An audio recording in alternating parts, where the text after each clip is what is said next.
Well, welcome again to another segment of the Grassy Knoll, and with us today is Andy Colvin. You know him from the Mothman Prophecies. We've done a lot about that, and also I want to tell everybody that we have the, I guess it's 6 previous shows on the audio archives. So by all means, go there and check it out. This would be segment 7, and so we've I don't know if you know that, Andy, but we put them up there because a lot of people have been asking them, to hear about the whole 9 yards, and so they're up there, as well as the Informer series. And with us from the state of Washington is Andrew Colvin, and thanks for being with us, Andrew. Thank you, Viz.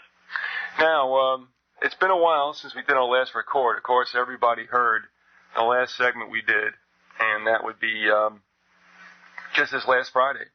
Actually, that would be 2 weeks ago.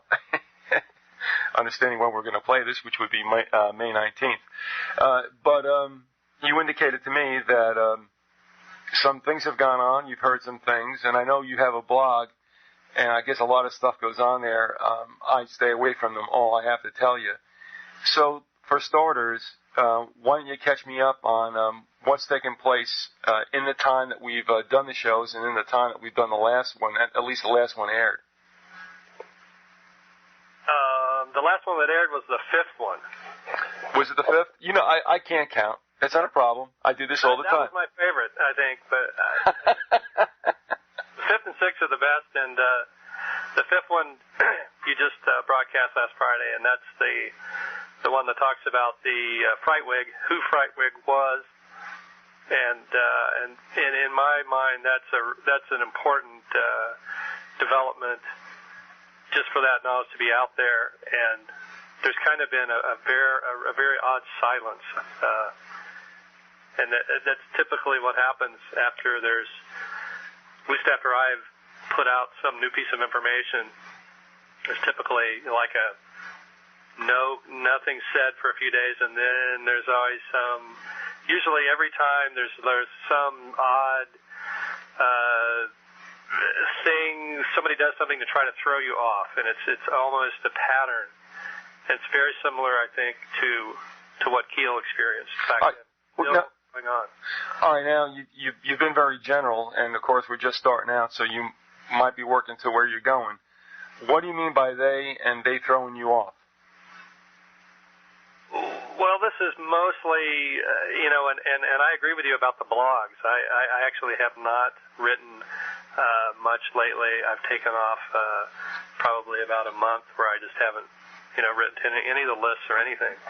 But the lists tend to be to have these people on there who are very interesting, and the rumor is that half of them are government people. I mean, that's the big rumor, I guess, in the conspiracy world right now, is that they've infiltrated various lists and have these people in there who are trying all kinds of strange. I mean, it's almost like a sociological experiment that's going on. And in some ways, I think there's a natural explanation for a lot of it, which kind of relates to the research of Puhark, who I've talked about before, who may have been the mind control scientist who was tinkering in the background of the Mothman. And some of his theories and some of his research are closely allied with how the mind works, and it's a reflexive phenomenon that responds to you as you do things within it, as you encounter it. And I've been sort of pushing the idea that the grassroots folks out there need to tap into this and to use it to do research, because I can tell you for sure that the elites are doing it. They are tapping into this phenomenon and trying to manipulate it, because it's basically a neutral oracle, and it can be, there are some people with dark motives who I think try to use the power of it to enhance their various operations, the Illuminati, you might say. All right, I agree with you totally. Excuse me, but now why would you have men in suits want to insinuate themselves into what's going on with regard to the discussion about the Mothman situation, and also, all the other issues around it? Well, I think it's a big, big story. It's a big, big, powerful tool, and the occult elites and the occult go way back, and there's it's a lot of it has to do with money, I think. And but what are they afraid of with regard to the information you're putting out? I mean, I'm playing a bit, for lack of better words.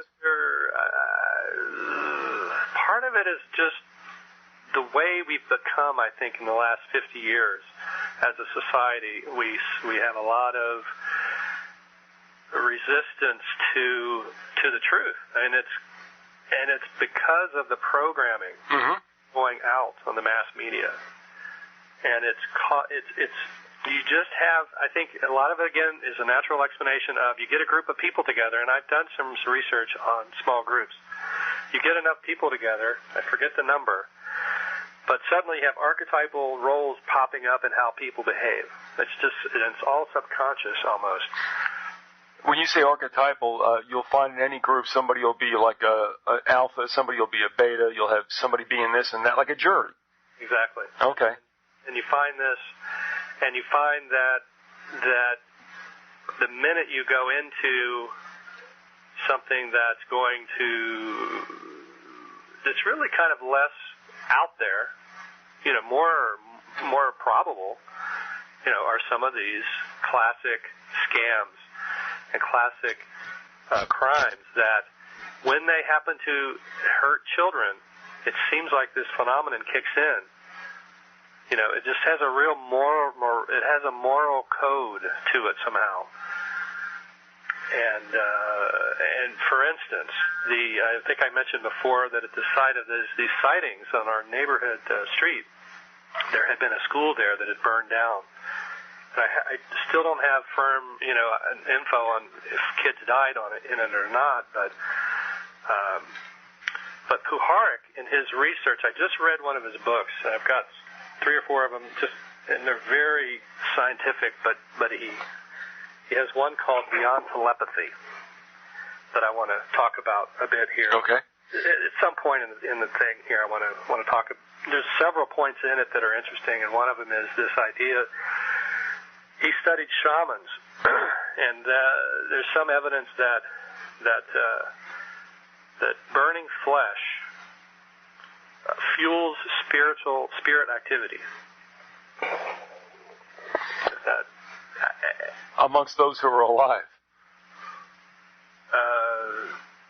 What it does is it fuels the area. Okay. All right, so what we're talking about here is we're kind of talking about a geomagnetic anomaly that's coming out of the Earth, but we're also talking about events that can happen on the surface that are human-based that can influence the geomagnetic anomaly. Because what you have, and this is Puharich's main thrust in his book, so you have a psi plasma field out there. It's a field, Keel calls it the superspectrum, and it is this ether, used to be called the ether in the old days, that transmits information faster than light. It's the superluminal state. And so this field is out there, and it allows it to pass through the Earth. I mean, the particles are so small. At the level of Puharich's research, he's studying positrons, or at least he's commenting on them. He's more or less a doctor, so he's doing his research is mostly on people, but he knows a lot about physics and talks about positrons and electrons and how whenever you bombard an atom with radioactivity, you end up with an electron and a positron.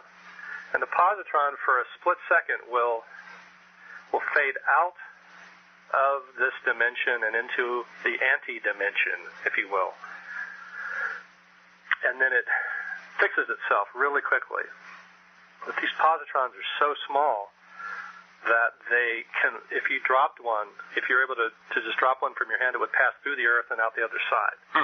Nothing like earth or metal or anything rock would stop it. So small. So at that level, there's all this space. When you're down at that level, reality is just all space. And that's where the Garuda lives. The Garuda is the deity of spaces. And spaces, frequencies, oscillations, all the areas between points. It's all the negative space in the universe. The Buddhists, bring in the Garuda to symbolize that. And interestingly, it is a winged being. And people see this winged being and wonder why it's there. And I think that it is it's information being transmitted through the ether, if you will. And it tends to crop up more at times of crisis and times of big social change. All right, a couple of things here, if you would. You said burning flesh. I have to go back to that. I guess it excites, arouses, whatever. Spiritual activity. I thought you meant amongst those that are living, but you're saying that in that proximity, that area, regardless of those who are embodied or whatever, you'll see some kind of increase in that. Is that right? You would, I'm guessing it's any kind of flesh, really, that's burning. It's going to. There's a widespread indigenous idea out there, a belief in the world that this will give more fuel to spirits. Okay. All right, so it's not necessarily amongst those who are, sentient and alive. It would probably, and I'm trying to understand this. Believe me, it would probably increase the awareness or the activity or whatever it is of whatever's in the ethos and on the earth in that particular area, so to speak. I'm assuming this is somewhat also fixed to a geographical area. In other words, if it happens someplace in West Virginia, those in California are not necessarily going to know about this, or am I wrong? I don't know. Puhart doesn't really go into that part of it. But I just found that there were several things that he mentioned as he went through all the different kinds of research he did in his books, and some of them really seem to plug into some aspect or help illuminate some part of the story. All right, now go ahead. I'm sorry, Andrew. You want me to continue my line of questioning? Sure. All right. The second thing is about the winged being. Now, in fairness, I did see the photograph you posted about 9/11 with that winged being, and I saw that probably days after 9/11 occurred, and I pretty much figured that was a Photoshop operation. But beyond that, I know you may want to speak to that, but are you also saying that in times of crisis, it is not unusual for a sighting of a winged being to be evident? That's right. And so the question kind of starts to become, how do you interpret them, the sightings? Is this sighting, are all the sightings related to some overarching message, or are they separate? East Coast, West Coast, whatever. I mean, and that's a good question, and I'm not sure I have the answer. I know that every time there's been a sighting since I started about 5 years ago, there's some link back to the central to the sort of matrix I've been noticing in all this. It's like the petals of a flower. If you follow the edge of the petal of the flower, you go out. You think you're going out into a tangent with so many of these things, and then sure enough, there's a link back to the central thesis every time almost. And I had a good example in my head earlier about that, but I'll probably come up with it as we go along here. a good example of that loop back. Okay. Of course, I was very interested throughout this whole series with what you recounted about what takes place in West Virginia. That probably, to me, was most prevalent. I'm not sure about the Mothman. I'm not decrying it or saying it is or not. It's a tough one, but certainly the activities and where this all emanates from is extremely interesting. And I've gotten a lot of emails to the effect of, what does take place in West Virginia. Of course, the Hansen situation and his. Now, is it his alleged last name or is it in fact his real last name, Maddox? Well, I guess legally it's Manson, but his mother's name was Maddox. Okay, would that be a father's name was not Manson; it was Scott. Okay, supposedly. So he comes up with Manson, though his father's name is Scott and his mother's name is Maddox. Yeah, somebody came up with Manson. All right, and does she come from the Maddox family? It is kind of renowned in a sense. Is this the same Maddox family that's known, I guess? Is it in the environs of West Virginia that the family is prominent? It's still a mystery. I don't know much about her family. I know that she was friends with Larry Flint's mother. Mm-hmm. Okay. Okay. And I saw Larry Flint on TV yesterday. Really? I always loved Larry Flint in a way for his outspoken political views. Mm-hmm. And one wonders about his shooting. He got shot it was less than a month after he posted $1 million reward for information on the JFK assassination. And at that time, his lawyer, well, I don't know if he was his lawyer, but he was involved with what's his name? Mark Lane. Okay. Who wrote Plausible Denial? Yeah. Yeah, and Mark Lane, as people probably, I guess you have to go pretty far back in the conspiracy world to know that he had this big feud with Mae Brussel, who I talked about earlier, and Mae Brussel, who has no motive. Lane has always had certain motives, and he was at Jonestown. He was there at the time it happened. He's been involved in lots of big cases that have mind control, covert ops written all over them. Okay. And she,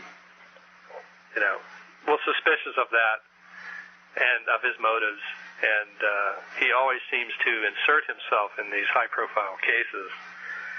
And then, kind of nothing ever really goes anywhere with actually finding out about what happened in each case. And with Flint, the same thing sort of happened. That he was involved in this $1 million thing, and then Flint gets shot, and everything kind of dies away. But Flint, was from northern Kentucky.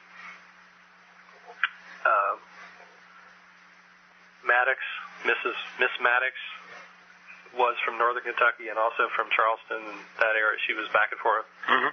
Northern Kentucky was sort of this gambling haven, going back to the old Ohio River days, the steamboats, and it still carries on today in bluegrass country with the horse racing and all of that. And there's definitely some conspiracies there that tie in with the bluegrass conspiracy book and those kinds of things. You have Michael Aquino, the famous mind control army guy. Yeah. Oh, really? He was in northern Kentucky in the early 70s. Does he hail from there? I don't know.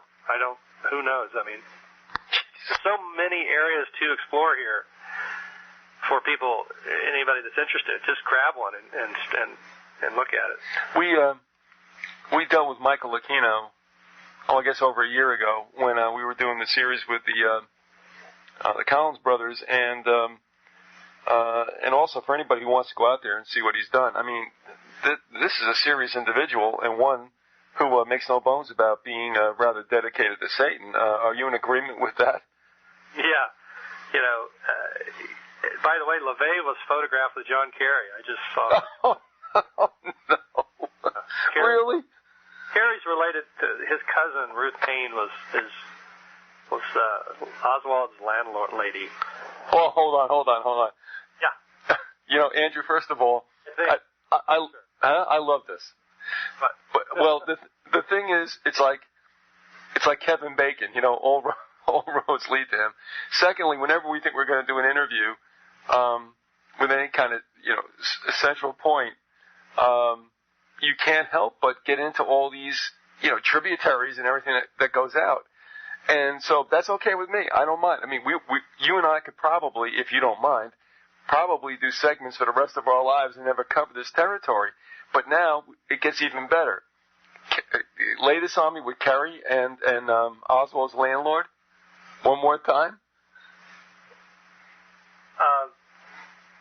Ruth Payne, I think her mother it may have been her mother. Let me see.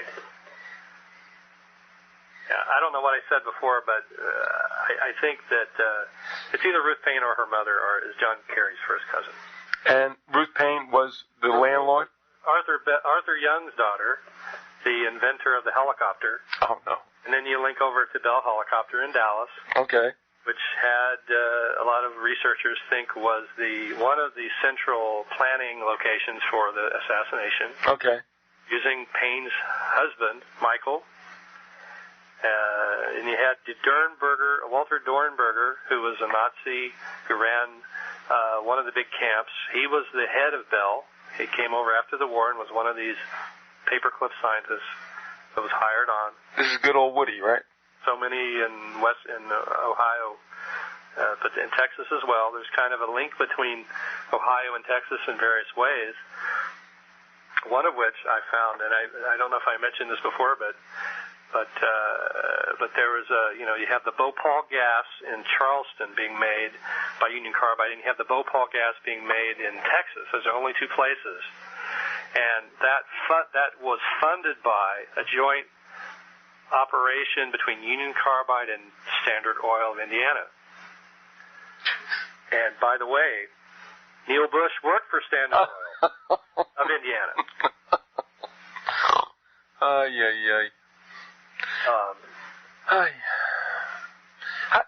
And Neil Bush lived in Lubbock when Hinckley lived in Lubbock in those late 70s. Yeah, that is true. And we're talking about, that would be Scott Hinckley. John's older brother.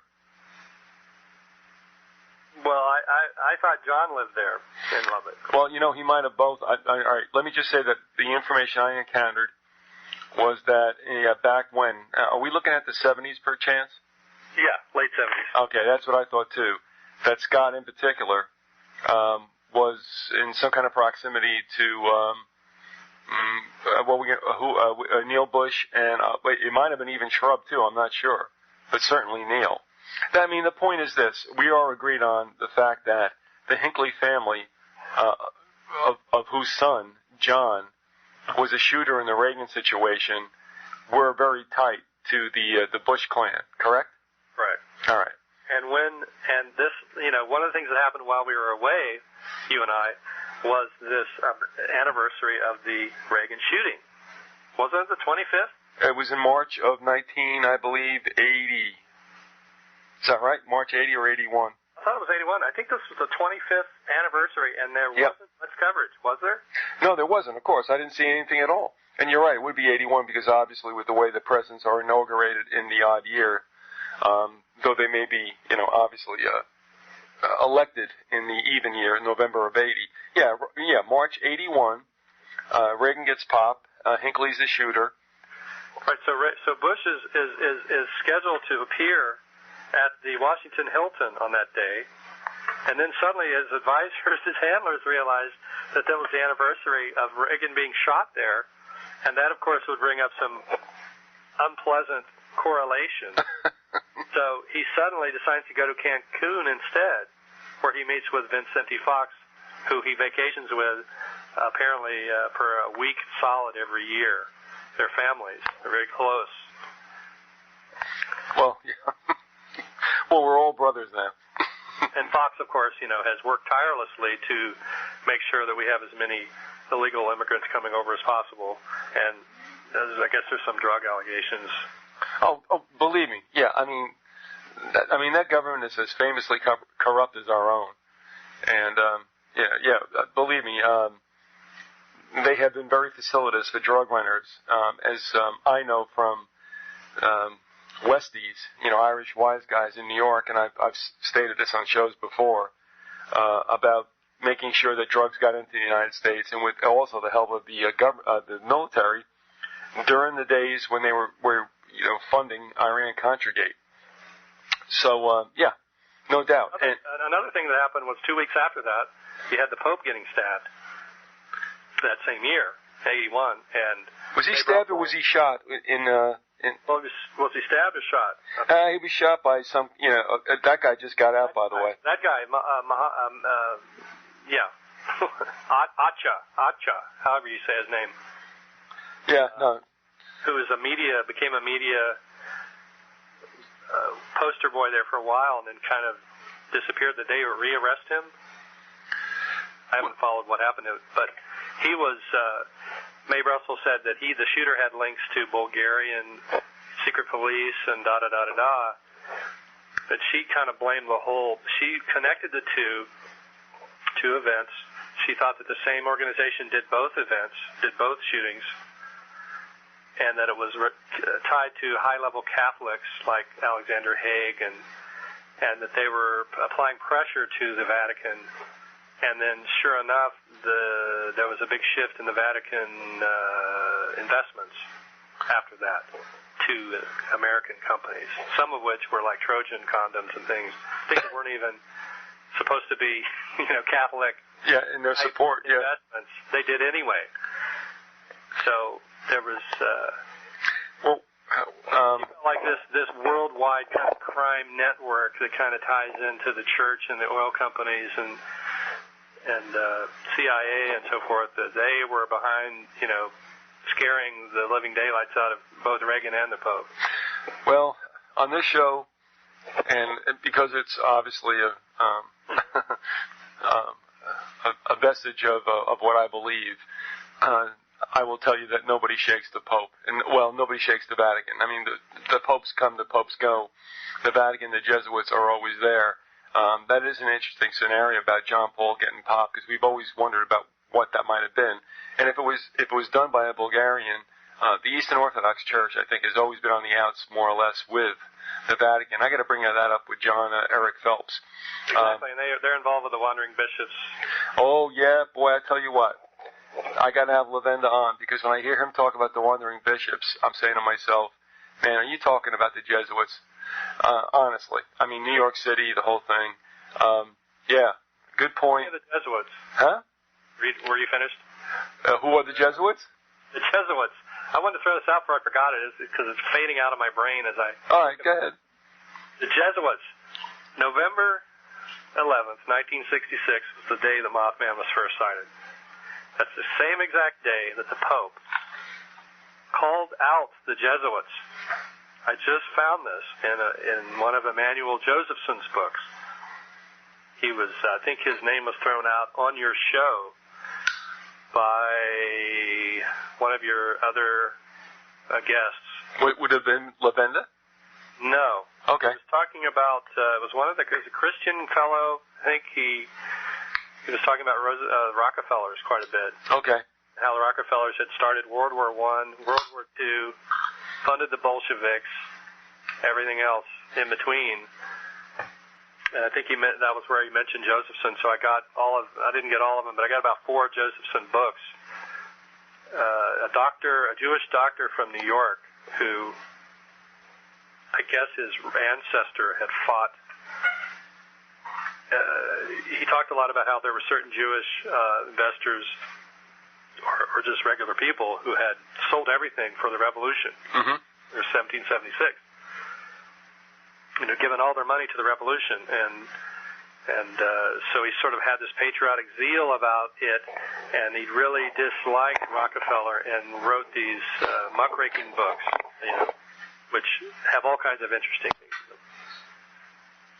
And they're a little outrageous at times because he speaks in this Cold War terminology, calling people communists and so forth, and stuff that we today kind of wonder about. But some of the factual points he makes are interesting.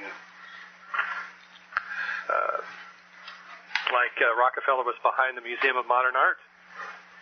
I didn't know that. So, but I have been talking about the art world and the manipulation of it by the oil people and chemical people. I believe I mentioned D.D. Wilsey before, who's a Dow heiress. Dow and Bayer are now the 1 and 2 big chemical companies, and they're the ones who run the carbide operation in Charleston now. They're the two that, so basically you have the biggest chemical company running the show in West Virginia today. Well, and Wilsey was married to, D.D. Wilsey was married to Al Wilsey, who was a milk guy, big milk purveyor. And one of the things I realized was that when I was a kid, they always talked about what did they have at the plant in case there's a big chemical explosion. All they had was milk for people. Didn't have any, health facilities for in case there was an explosion or something. Just milk. Give the guys milk, send them home. And I started thinking maybe that was just a scam to sell milk. Yep. And that's how ridiculous it gets when you come to the Kanawha Valley and the kinds of things that are done there, and the because the people aren't are so downtrodden and they can't fight it, I guess. Well, going back to who are the Jesuits? Yeah, tell me about. I mean, that is an interesting synchronicity to me. What did that mean? I don't know that much about the Jesuits, but maybe you know. All right. Well, I know from what I am not the initial researcher. Eric John Phelps and Charles Wilcox expressly have gone back in time, and they've written 2 books. Phelps has written Vatican Assassins. Wilcox has written Transformation of the Republic. In both cases, they've gone back and they've pulled out historical records. I mean, they're not blowing us off on just what they think or what's been written in some texts. I mean, they go back. I mean, Wilcox especially goes back and pulls out correspondences that he happened fortuitously to come upon, and also ripped from New York. New York was one of the newspapers. United States newspapers, article upon article back in the 19th century about warning the United States citizenry about the intrigues of the Vatican and the Jesuit order. Now, this always sounds nuts, as I thought it was once upon a time, and because I feel if I'm going to call somebody nuts, I better check it out, I found out that both Phelps and Wilcox were right. That across time and across centuries, there's been no other entity like the Jesuit order, which everybody thinks is spiritual, and in fact it's military, it's not spiritual. That's why their head is called the Jesuit General. You want to talk about New World Order? You want to talk about one world government? These are the characters. And I'm pinning them directly because of the works that those individuals did, that they are the ones who send down the orders, that there is somebody who sits on top of the dunghill, and it certainly is Vatican Inc. and the Jesuits, which is the muscle. I mean, the Vatican is just a pretty picture. So across time, if you would read recent books and such, their footprints are absolutely erased. But if you go back in time, and I'll give you one in particular, which is Burke McCarty's 1929 book called The Suppressed Truth About the Assassination of Abraham Lincoln. And let me just give you this as an example, and listeners have heard this. But Andrew, she writes in this in 1929, at this moment, Jesuits are in Japan instigating anti-American sentiment for a future war. She writes this in 1929. Lucky guess? So my point is that those who have the most to lose by exposure to their workings are the ones who can most completely hide their presence through media outlets, information outlets, books, textbooks, mass information. And I'm pinning it directly on a send-down from the Vatican and the Jesuit order. The Jesuits are the muscle. They actually get things done. And it sounds nuts to you, I'm sure. But if you look back, as I did, and as others have who have challenged me, they look and they say, yes, this in fact is true. Does that kind of help you at all? Sure, yeah. I know that in relation to Mothman, you have the Phoenix program, and I think I mentioned that the Jesuits, some of the priests in the outlying areas of Vietnam, were switched out with CIA guys. Mm-hmm. And so there seems to be direct communication going on. Oh, sure. Between them and the CIA. Since you One of the interesting things I found out about Puhark. Can we move on? Whatever you want to do. Go ahead. It just reminded me of Puhark for some reason.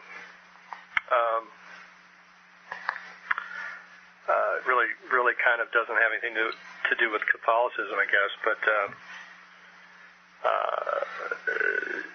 Puhark was in. I mentioned earlier about the cancer research that was going on, and right around the time my dad got cancer.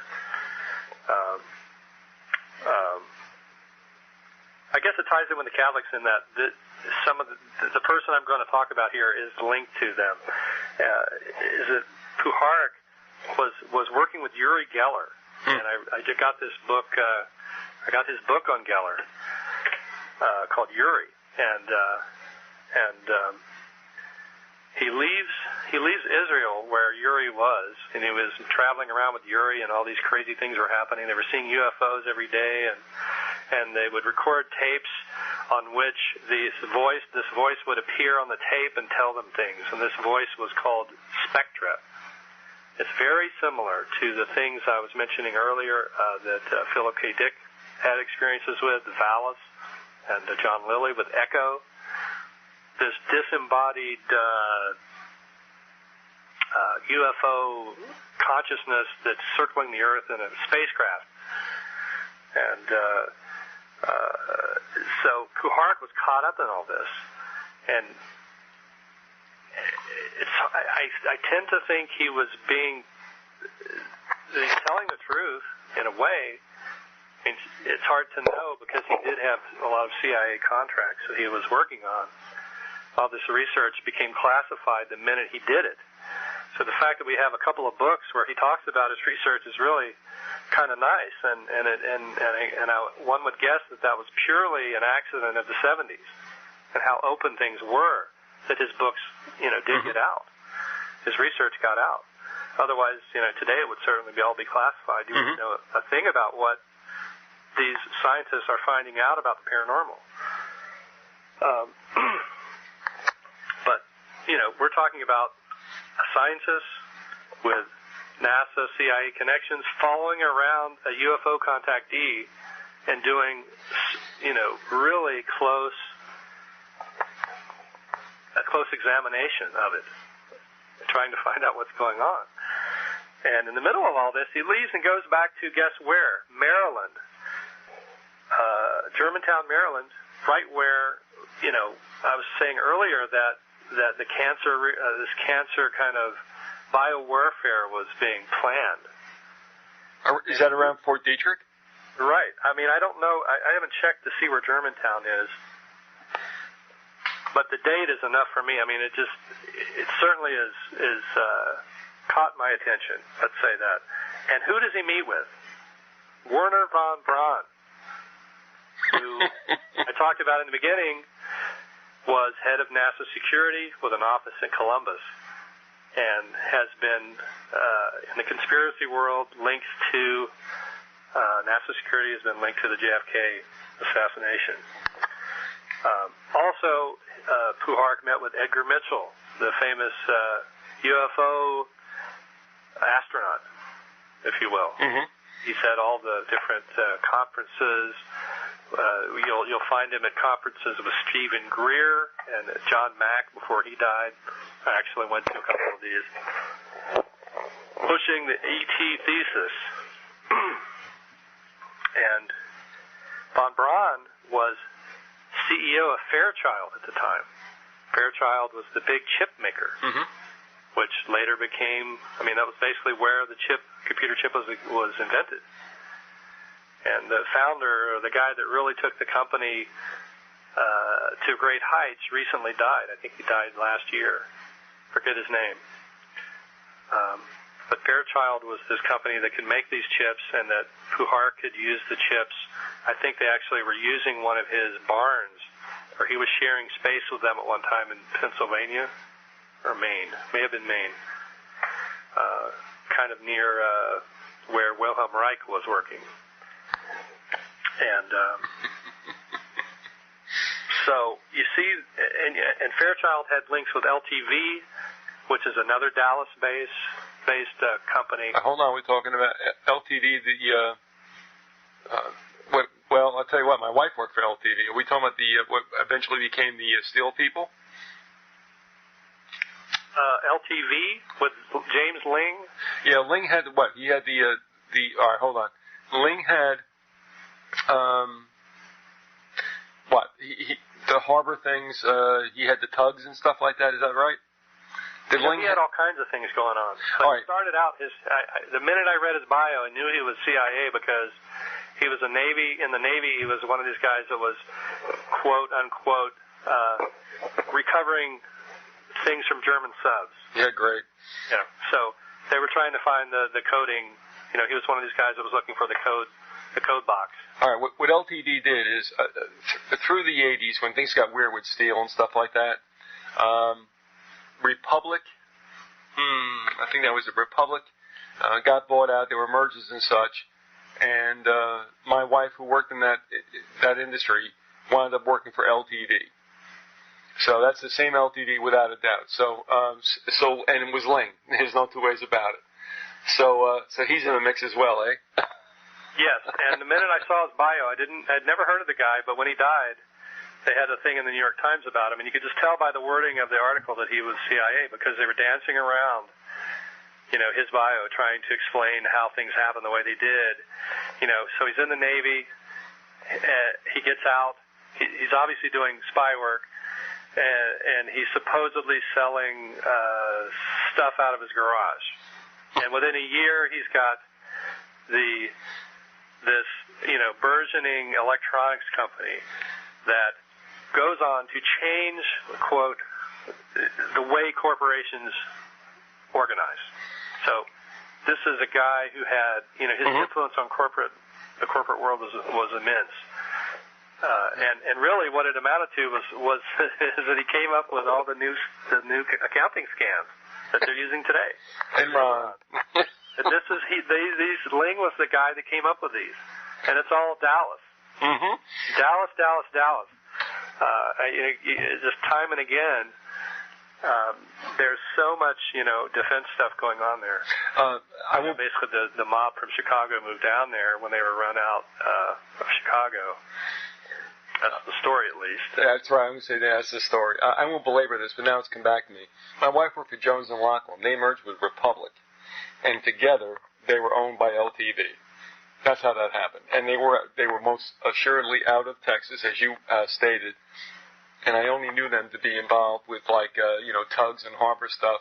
But it all fits in. So now I got that straight. She'll be interested in hearing that because for obvious reasons. And Chicago, and also weren't the mob bosses of Chicago and Dallas prominent in Kennedy's assassination? One is Marcellus? Yes, I mean... and Traficante. Oh, he was from Miami, though. That's right. I just think it's helpful for people who are trying to look at that whole thing when I first started, it made a lot of sense. The mob was, Chicago changed. Originally it had this mob structure that had some... I read a book about this once, and there actually was a culture in Chicago, a street culture, neighborhood culture with lots of shops and different ethnic foods and a certain amount of culture based on mob rule, which allowed the average person to go to the local mobster and ask for favors. Once the bureaucracy took over, what's happening, Chicago is kind of ruled on the one hand by the Catholics and on the other hand by the British. I forget which one, but the big newspaper there is basically a British owned. It's British owned. And if you're interested in that, Chicago, I look at. He's a little out there, but he's the guy in the wheelchair. What's his name? Skolnick. Mm-hmm. Yeah. You can't trust everything he says, but that's true. some of it is good stuff. But he kind of lays out the sort of basic thing about Chicago that is understandable. But once the church, if you will, in league with the British, and usually these two are fighting, but they've kind of come to some peace in Chicago, and I guess there's little wars that break out every now and then. But once you had this bureaucracy take over, suddenly people didn't have a way to really address their issues in Chicago. Yeah. Mm-hmm. The street life of Chicago basically died. So today you still have little pockets of it in some of the suburbs. I lived there for a summer. What a surprise. To experience it a little bit. Well, also realize that when the Kennedy election was rigged, and of course it was the bashing of Chicago and the environs that threw it his way. Yes. And also Wilcox in his Transformation of the Republic also recounts the Romanist element in and around Upper Illinois, Wisconsin, at the turn of the century and into the 20th. So it's not without any kind of beyond any kind of theory that in fact the Romanist Church definitely held sway up there and probably did bring in the election for Kennedy. And as far as the mob goes, who knows really. But I think they take their marching orders as well. So, moving on. Go ahead, Andrew. Well, to connect, to give a little personal anecdote about Chicago. At the time I was there, I came down with a rare, strange illness, and this was the same year that I took the photo of what may be some kind of man in black in my yard, which I'm going to post on on my site. Okay. And that link that I gave you to that gallery, there'll be this picture there. So there were lots of UFO sightings occurring in Charleston, but I was in Chicago for a summer working with school jobs, different jobs they give to students in the program. And came down with a strange illness that they said was like leukemia. I was in the hospital. I was put under some tests one morning that scared the it was almost like a flashback. I don't think I was ever abducted. Right. Wasn't ever on the lab table, but I felt like it that day. Yep, I got you. Had a real strong reaction to it. I just snuck out of the hospital and went back home. Called my country doctor, who told me, "Don't worry about it. You're fine." But a year later, I was changed schools and went to Marshall University, where I was studying with Ralph Turner, who was one of the reporters covered the Mothman originally. Great professor, opened my eyes to a lot of things. Took my blood in bio class, and I still had super irregular white blood cells. I mean, the professor. I was looking at my blood and seeing these cells, and the professor drew the different kinds of cells you would see on the board. He said, "If you have any of these, pack up your stuff. You're not going to live very much longer." I mean, it was like that. The one end of the scale is the worst possible white blood cell you could have. I was looking at them in my blood, and I just remember it was a very scary moment for me. And I just somehow I just blocked it out and moved on, and I was able to recover.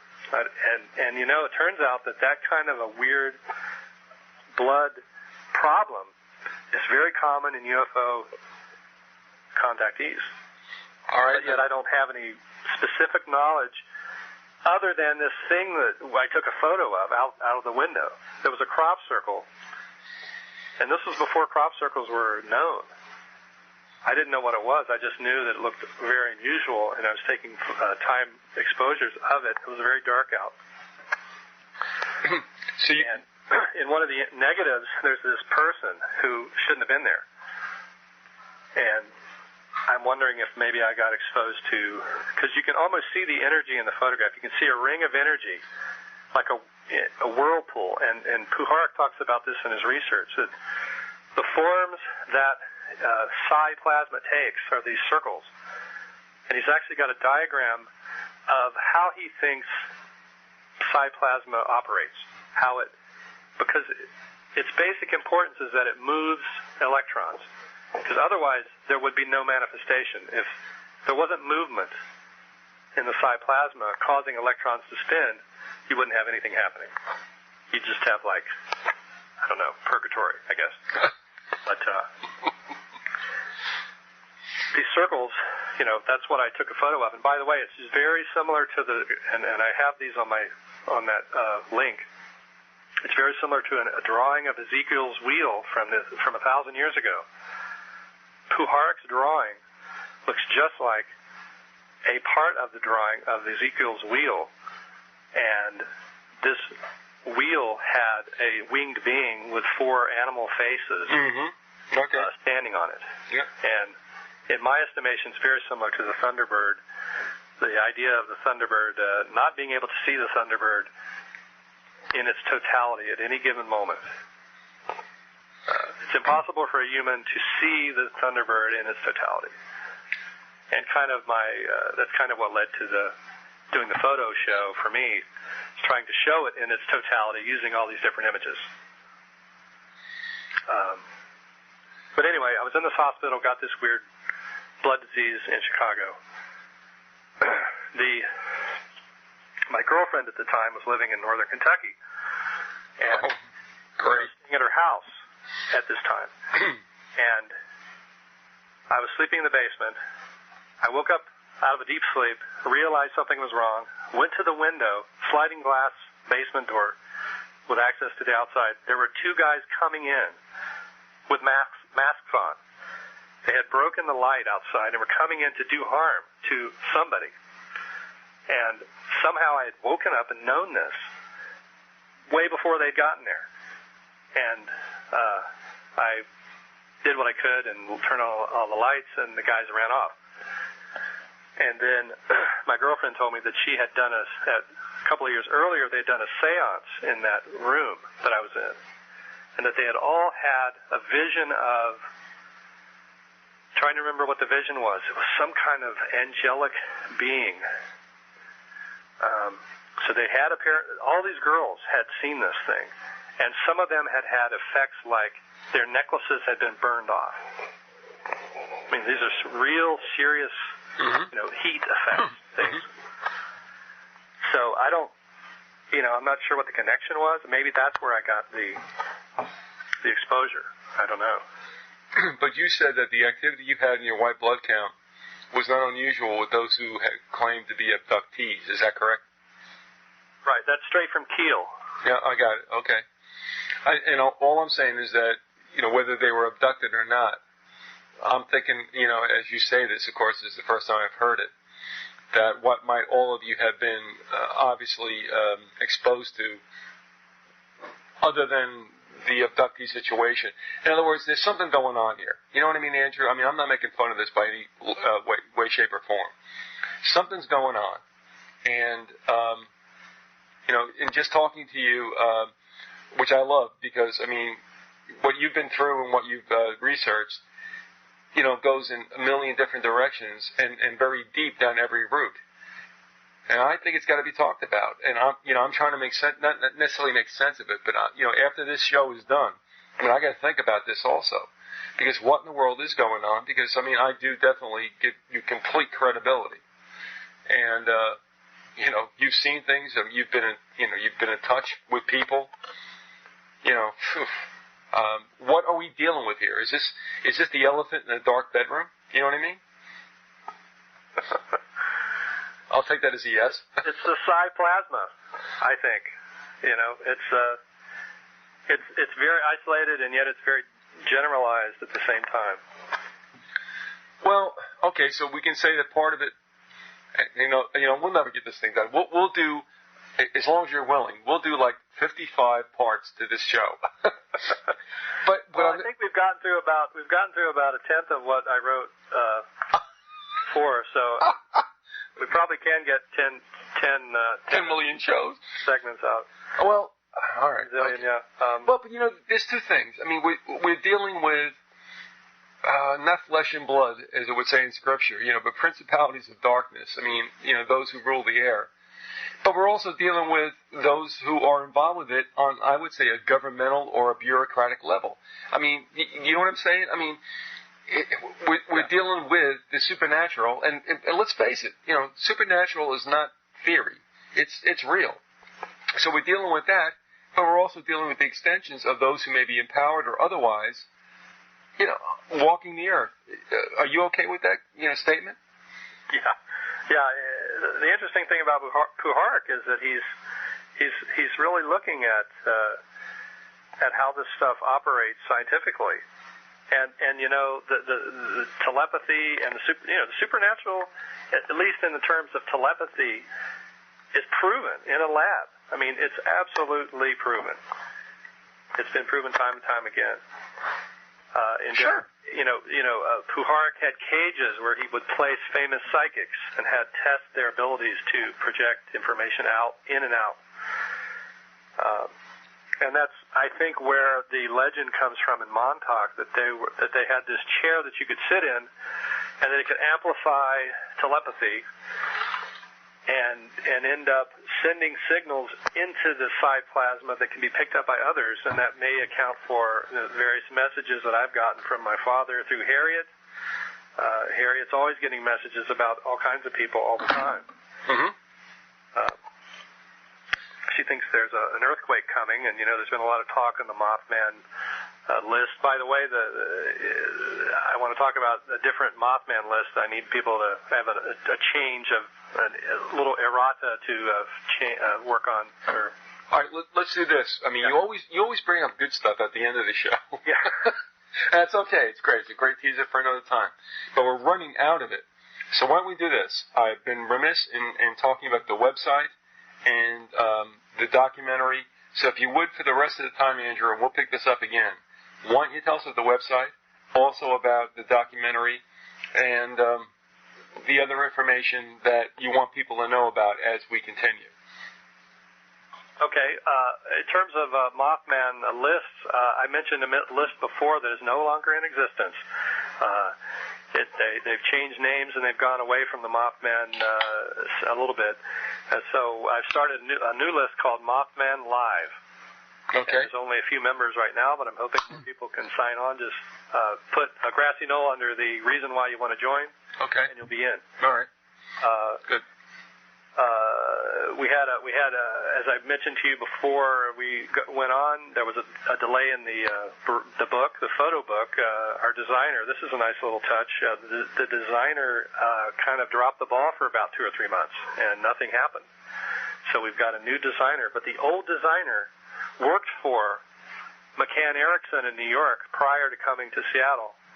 McCann Erickson got its start by being Rockefeller's advertising company. You never disappoint me. Yeah. That's great. So what does that mean? I don't know.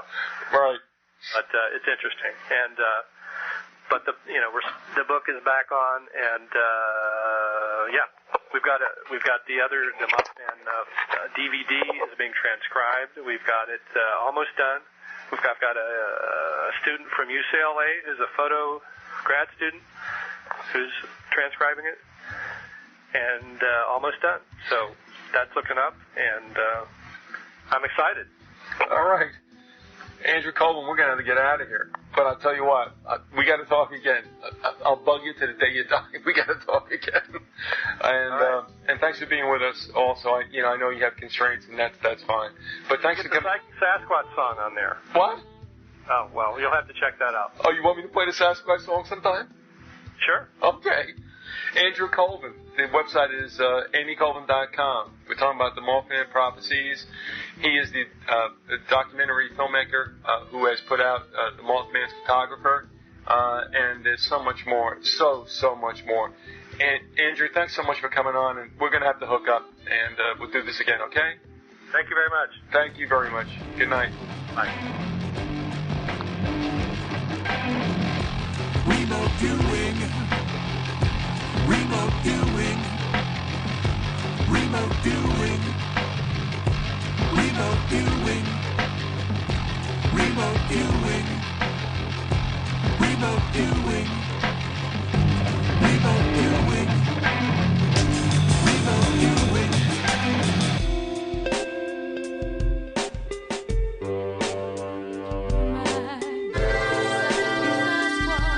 If you need big hair, I'm there.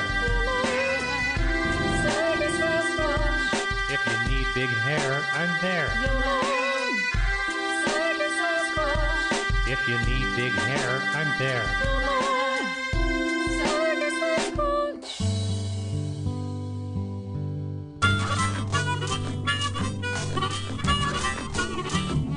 Well, I